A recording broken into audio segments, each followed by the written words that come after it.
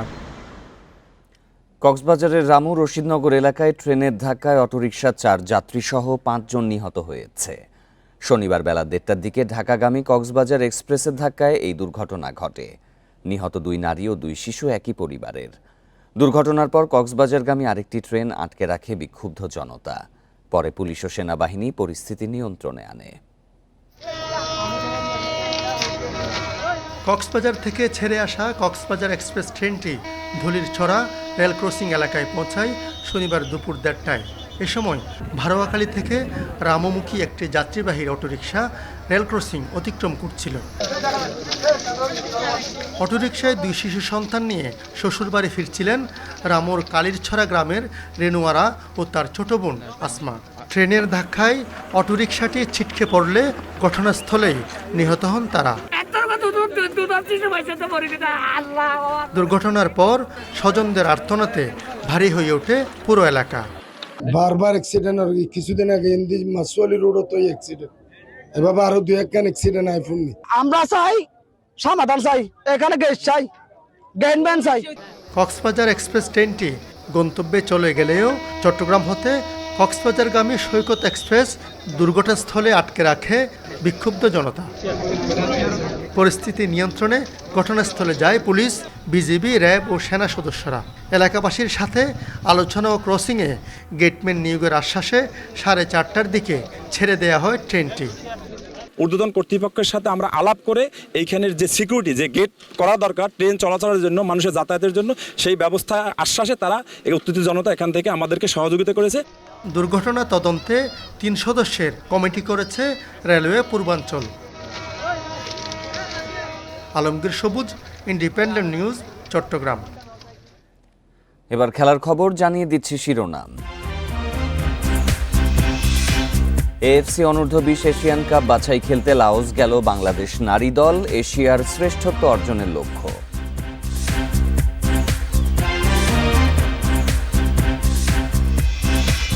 মিরপুরের উইকেট নিয়ে বিসিবিতে অসন্তোষ, নেদারল্যান্ডসের বিপক্ষে টি-20 সিরিজ হতে পারে সিলেট কিংবা চট্টগ্রামে।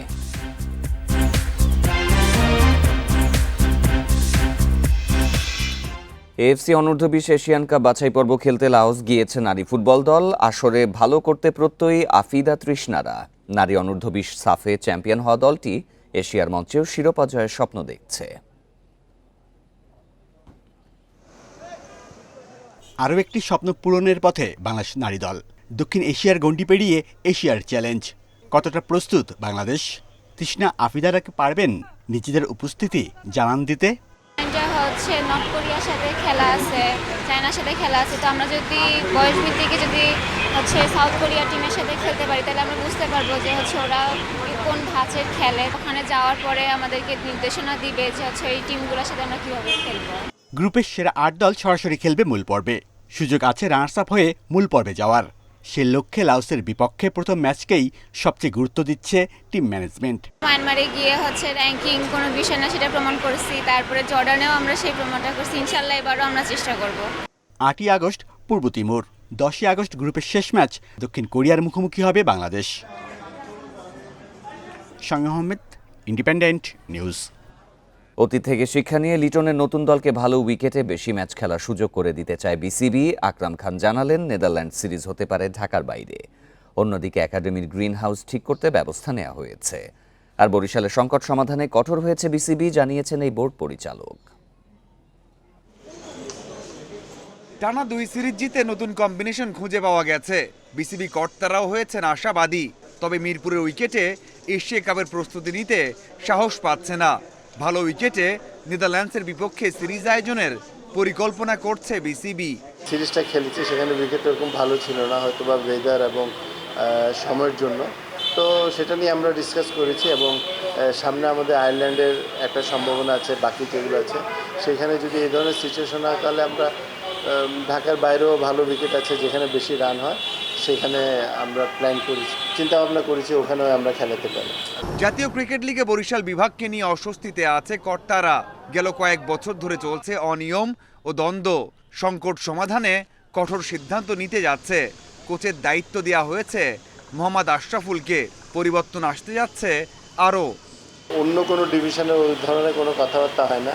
এরা আপনার ম্যানেজার নিয়ে হ্যাপি না, এরা কোচ নিয়ে হ্যাপি না, ক্যাপ্টেন নিয়ে হ্যাপি না, প্লেয়ারদের মধ্যে আপনার দ্বন্দ্ব আছে, এটা তো হওয়া আসলে উচিত না। তো সেটা নিয়ে আমরা অনেক লম্বা সময় আলাপ করেছি এবং আমরা সিদ্ধান্ত নিয়েছি যে এটা আমরা খুব সিরিয়াসলি মনিটর করব। একাডেমিতে অনুশীলনের জন্য গ্রিন হাউস তৈরি করতে কোটি টাকা খরচ করেছে বিসিবি, তবে সেখানে দেখা দিয়েছে ত্রুটি। আকরাম খান জানালেন, ঠিক করার ব্যবস্থা নেওয়া হয়েছে। শুনেছি, বাট ওটা তো ডিপার্টমেন্ট আমার না, বাট তারপরও যে মানে ওখানে প্র্যাকটিস করতে অসুবিধা হচ্ছে এটা শুনলাম, বাট ওটা রিপেয়ার করা হচ্ছে, তো হয়তো বা ঠিক হয়ে যাবে। 3 ফরম্যাটে ক্রিকেটার তৈরিতে আঞ্চলিক ক্রিকেটের আওতায় বেশ কিছু লিগ আয়োজনের পরিকল্পনা করেছে BCB. Mazharul Islam, independent news. চাঁপাইনবাবগঞ্জের সীমান্তে পদ্মা নদী থেকে 2 বাংলাদেশির মরদেহ উদ্ধার করা হয়েছে। শিবগঞ্জের তারাপুর এলাকা থেকে মরদেহ উদ্ধার করে পুলিশ। নিহত শফিকুল ইসলাম ও সেলিম রেজার মৃত্যুর কারণ জানতে পারেনি পুলিশ ও বিজিবি। তবে স্থানীয়দের অভিযোগ, বিএসএফ এর নির্যাতনে মৃত্যু হয় তাদের। স্বজনদের দাবি, নিহতদের শরীরে আঘাতের চিহ্ন ছিল। দুপুরে পদ্মা নদীতে মরদেহ দেখতে পান বিজিবি সদস্যরা। পরে শফিকুলের মরদেহ উদ্ধার করে পুলিশ। বিকেলে একই এলাকা থেকে সেলিমের মরদেহ উদ্ধার করা হয়। স্থানীয়রা জানায়, বৃহস্পতিবার রাতে শফিকুল ও সোহেল রানা নদীপথে ভারতে যান। এরপর থেকেই নিখোঁজ ছিলেন তারা। পরে শনিবার তাদের মরদেহ পাওয়া যায়।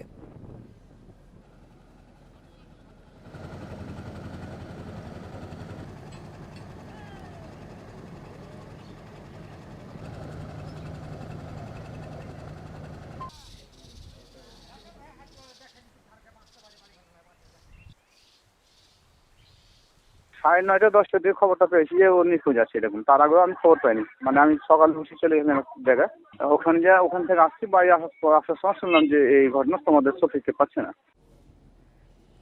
বর্তমান সরকার দেশকে গৃহযুদ্ধের দিকে ঠেলে দিচ্ছে বলে মন্তব্য করেছেন জাতীয় পার্টির মহাসচিব শামীম হায়দার পাটোয়ারি। শনিবার বিকেলে রাজধানীর কাকরাইলে দলের কেন্দ্রীয় কার্যালয়ের সামনে বিক্ষোভ সমাবেশে এই মন্তব্য করেন তিনি। সমাবেশে নেতারা অভিযোগ করেন, মিথ্যা মামলা ও মব সৃষ্টি করে জাতীয় পার্টির চেয়ারম্যান জিএম কাদের সহ নেতাকর্মীদের ওপর হামলা করা হচ্ছে। দলটির মহাসচিব বলেন, সরকার দেশে আইনের শাসন বাদ দিয়ে মবের শাসন তৈরি করেছে। এর আগে সমাবেশের জন্য রাজধানী সহ বিভিন্ন এলাকা থেকে কেন্দ্রীয় কার্যালয়ের সামনে জড়ো হলে পুলিশি বাধায় পড়ে নেতাকর্মীরা। তবে কিছুক্ষণ পরই পরিস্থিতি শান্ত হয়। সমাবেশ শেষে বিক্ষোভ মিছিল করে জাপা নেতাকর্মীরা।